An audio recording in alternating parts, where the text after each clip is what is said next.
Assalamualaikum warahmatullahi wabarakatuh. Hari ini kita akan mempelajari integral Riemann. Sebelum kita membahas integral Riemann-nya, kita harus tahu dulu mengenai siapa sih Riemann itu. Georg Friedrich Bernhard Riemann, dia lahir pada tahun 1826 dan wafat pada tahun 1866. Dia merupakan seorang ilmuwan berkebangsaan Jerman yang lahir di Bresselen, sebuah desa di dekat Danneberg di Kerajaan Hanover di Jerman. Di sini ada dua pokok bahasan yang akan kita bahas. Yang pertama ada pendahuluan, yaitu pendahuluan materi jumlah Riemann. Di sini kita belum sampai contoh soal, kita hanya memperkenalkan apa itu jumlah Riemann, rumusnya bagaimana, dan untuk luas itu panjangnya bagaimana, lebarnya gimana. Dan yang kedua ada definisi.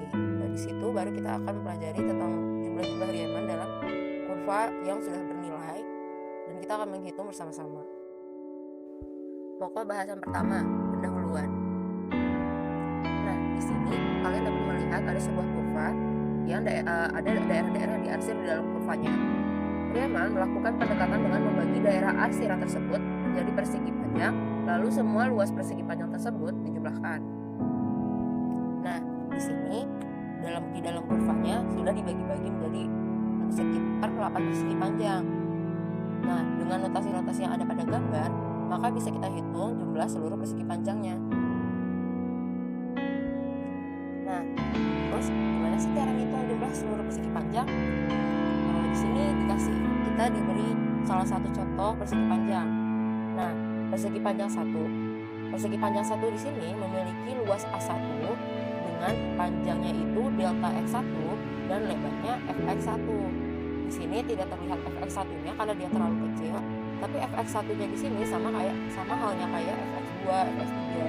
Letaknya itu sama di tengah. Semisal dia bisa di tengah, nanti dia pun bisa di kanan dan dia bisa di kiri.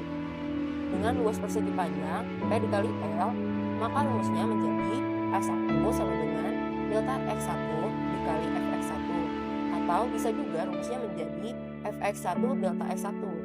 Ini rumusnya sama aja kayak yang sebelumnya, yang delta x1 dikali fx1, cuman rata-rata penulisannya menjadi fx1 delta x1. Rumus tersebut berlaku juga pada persegi panjang yang lainnya. Jadi maksudnya di sini yang baru dikasih contoh rumusnya itu persegi panjang 1. Tapi untuk persegi panjang 2, 3, 4, 5, 6, 7, dan 8, luas persegi panjang rumusnya sama. Jadi nanti kalau misalnya rubah persegi panjang 2, jadinya A2 sama dengan fx2 dikali delta x2.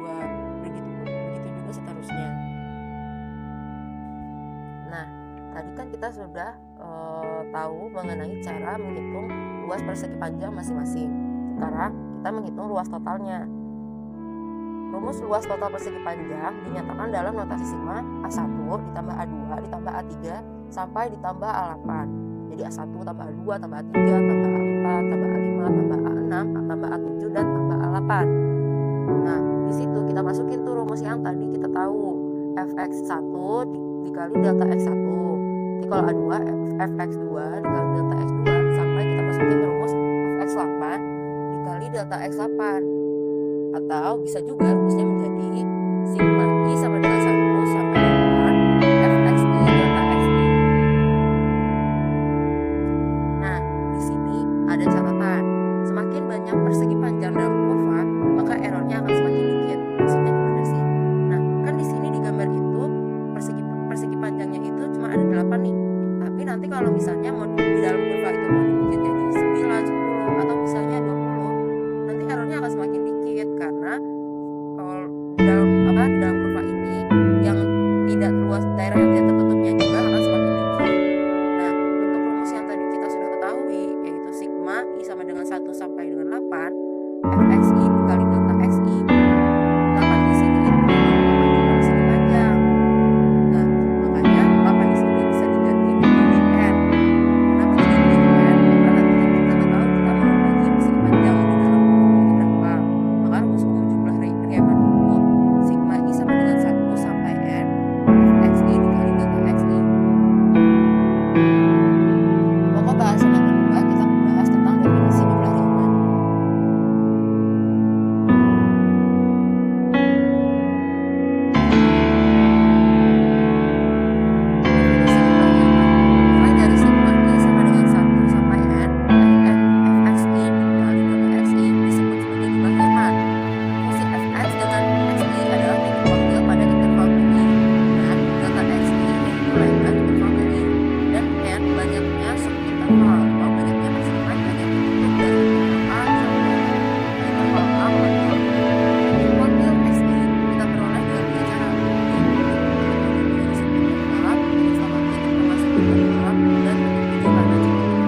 x sama dengan x kuadrat min 4x ditambah 3.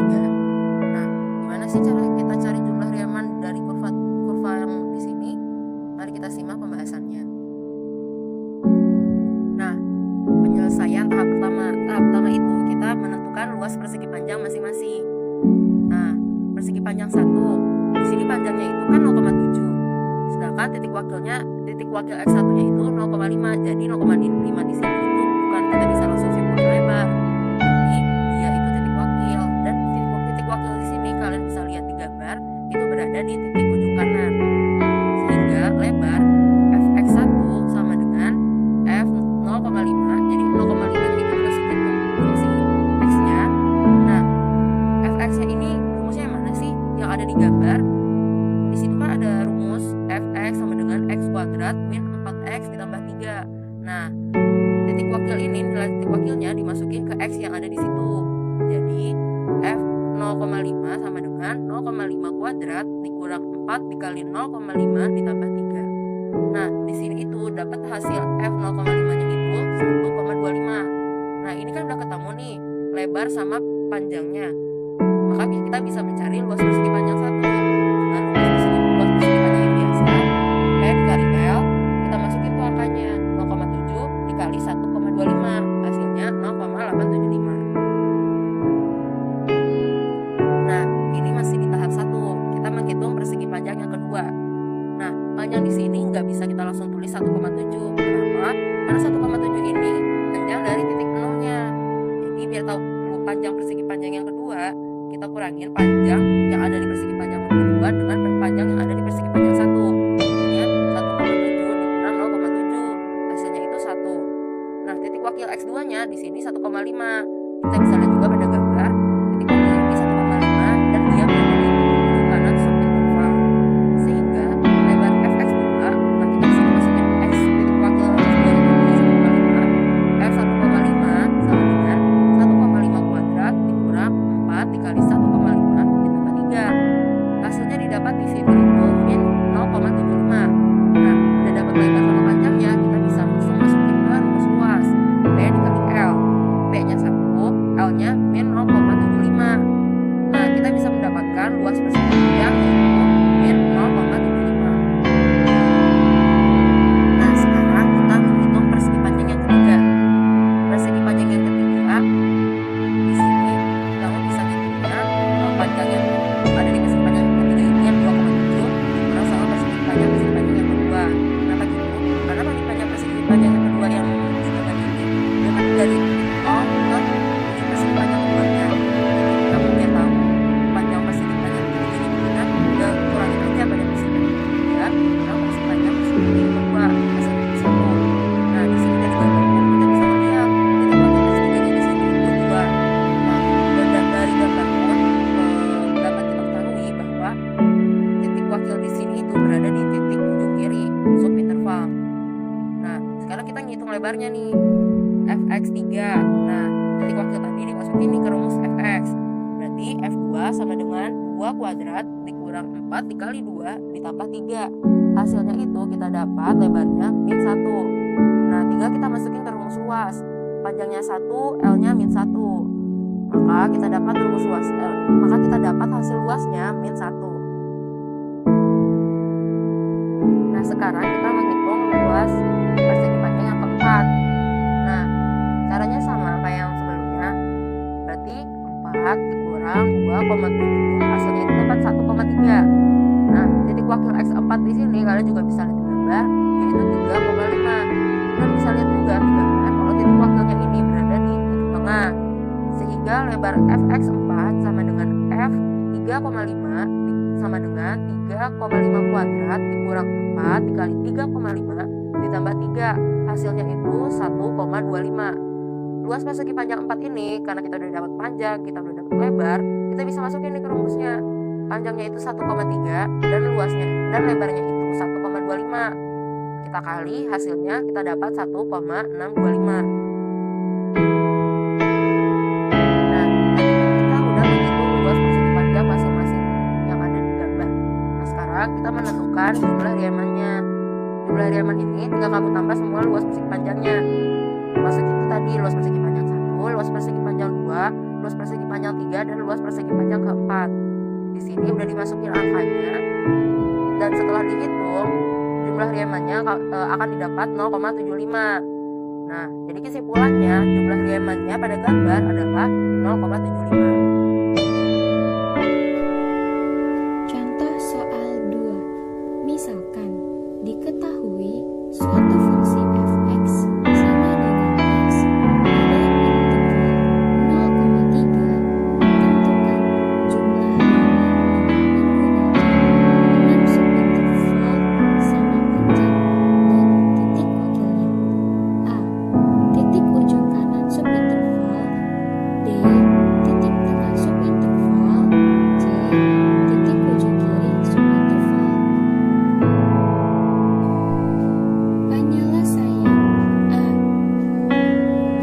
Menentukan panjang setiap subinterval atau delta xi pada interval 0,3 dibagi menjadi 6 subinterval sama panjang, sehingga delta xi sama dengan delta x sama dengan 3 dikurang 4 per 6 sama dengan 3 sama dengan 0,5.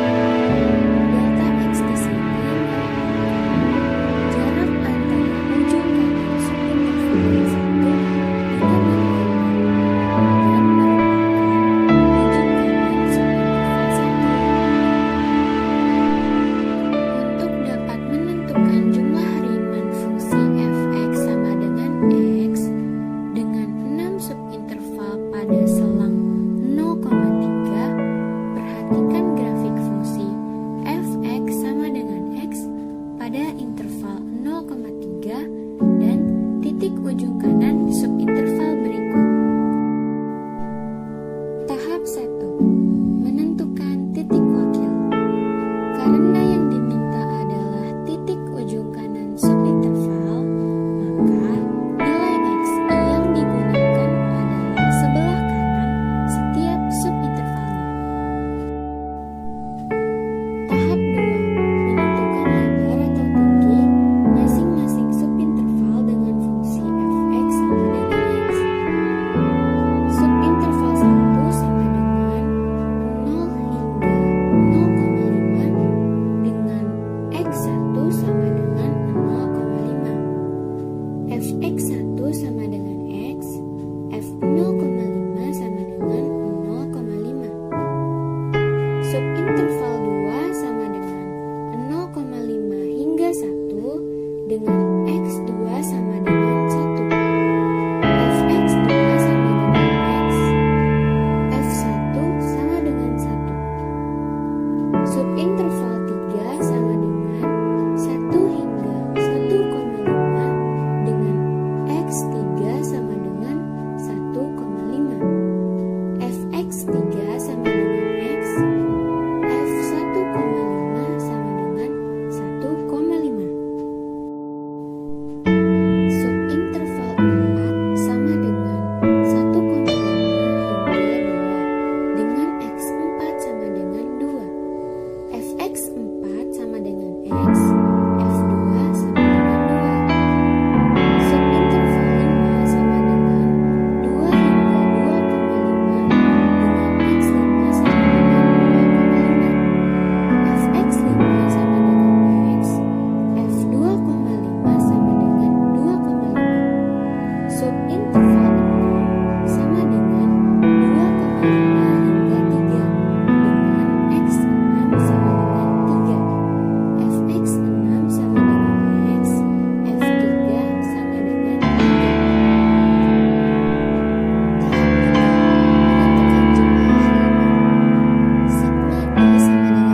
digunakan adalah nilai tengah setiap subintervalnya.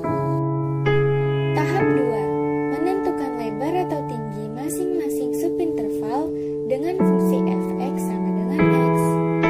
Subinterval 1 sama dengan 0 sampai 0,5 dengan x1 sama dengan 0,25. f(x1) sama dengan x, f0,25 sama dengan 0,25.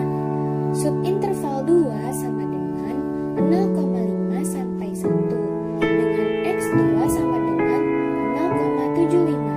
fx2 sama dengan x, f0,75 sama dengan 0,75. Subinterval 3 sama dengan 1 sampai 1,5 dengan x3 sama dengan 1,25. fx3 sama dengan x, f1,25 sama dengan 1,25. Subinterval 4 sama dengan 1,5 sampai 2 dengan x4 sama dengan 1,75. fx4 sama dengan x, f1,75 sama dengan 1,75. Subinterval 5 sama dengan 2 sampai 2,5 dengan x5 sama dengan 2,25. fx5 sama dengan x, f2,25 sama dengan 2,25. Subinterval 6 sama dengan 2,5 sampai 3 dengan x6 sama dengan 2,75. fx6 sama dengan x, f2,75 sama dengan 2,75. Tahap 3.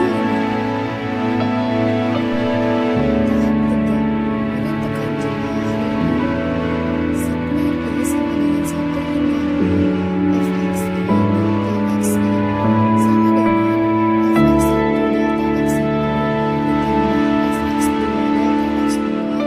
ditambah fx2 delta x2 ditambah fx3 delta x4 ditambah fx4 ditambah fx5 delta x5 ditambah fx6 delta x6 sama dengan buka kurung fx1 ditambah fx2 ditambah fx3 ditambah fx4 ditambah fx5 ditambah fx6 tutup kurung dikali delta x sama dengan buka kurung 0,25 ditambah 0,75 ditambah 1,25 ditambah 1,75 ditambah 2,5 ditambah 2,75 tutup kurung dikali 0,5 sama dengan 9 dikali 0,5 sama dengan 4,5. Jadi, jumlah Riemann dengan titik tengah subintervalnya adalah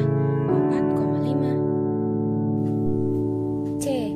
Untuk dapat menentukan jumlah Riemann fungsi f(x) sama dengan x dengan 6 subinterval pada selang 0,3, perhatikan grafik fungsi f(x) sama dengan x pada interval 0,3 dan titik ujung kiri subinterval berikut. Tahap 1. Menentukan titik wakil.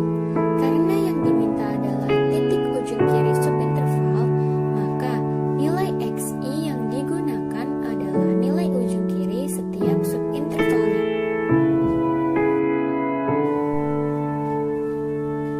Tahap 2.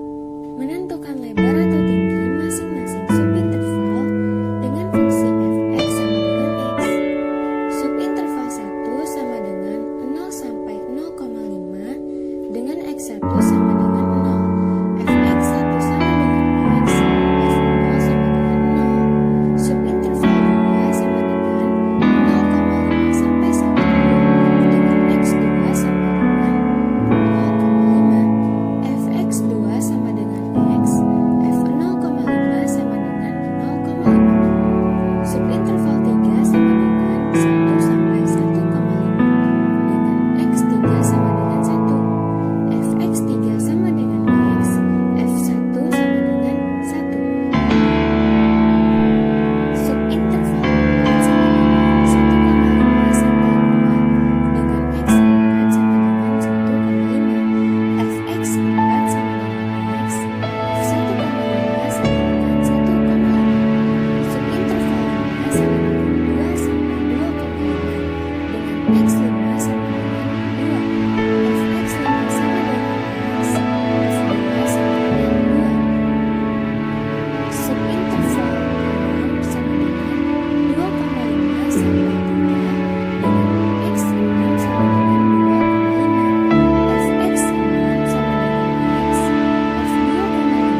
integral Riemann dengan menggunakan sebuah contoh yang sederhana. Contoh soal, hitung luas yang dibatasi Y sama dengan X kuadrat dan sumbu X untuk kurangnya X sama dengan 0,1. Penyelesaiannya, kita jabarkan A sebagai batas atas dan A sebagai batas bawah dan B sebagai batas atas. Yang mana A adalah 0, B sama dengan 1, Fx sama dengan X kuadrat, N sama dengan 10, H sama dengan 0,1. Kenapa 0,1? Maka kita akan mencari nilai H dengan menggunakan rumus H sama dengan batas atas kurang batas bawah dibagi N. Batas atasnya 0, batas bawahnya 1, batas atasnya 1, batas bawahnya 0 dibagi dengan 10, maka akan memperoleh hasil 0,1. Selanjutnya untuk mencari nilai X dan Fx, yang mana nilai N kita mulai dari 0 sampai 10, dan untuk X yang bagian pertama masukkan angka 0. Dan selanjutnya untuk memperoleh nilai X selanjutnya kita gunakan rumus 0 ditambah delta H. Jika menggunakan Excel maka kita tambahkan dengan F4, tetapi manual maka kita gunakan 0 tambah delta H tambah H sama dengan 0,1, dan selanjutnya menggunakan rumus yang sama untuk mendapatkan nilai X. Dan untuk mendapatkan nilai Fx kita gunakan rumus sama dengan X kuadrat. Dikarenakan X kuadrat sudah diperoleh, maka X kuadrat sama dengan untuk 0 sama dengan 0, X kuadrat untuk 0,1 sama dengan 0,01. Begitupun seterusnya untuk memperoleh nilai Fx. Baik, karena kita sudah memperoleh nilai Fx-nya, maka langkah selanjutnya adalah kita mencari seluruh nilai sigma Fx. Maka untuk memperoleh nilai sigma Fx, maka kita totalkan seluruh dari Fx. Jadi 0 tambah 0,01 tambah 0,04 seterusnya sampai 1, sehingga diperoleh sigma Fx sama dengan 3,85. Selanjutnya kita akan mencari luas. Untuk mencari luas kita menggunakan rumus H ditambah dengan sigma Fx, yang mana H adalah 0,1 ditambah dengan sigma Fx sama dengan 0,35, maka kita memperoleh nilai 0,35. Baik, sekian dari saya. Terima kasih. Mohon maaf jika ada kekurangan.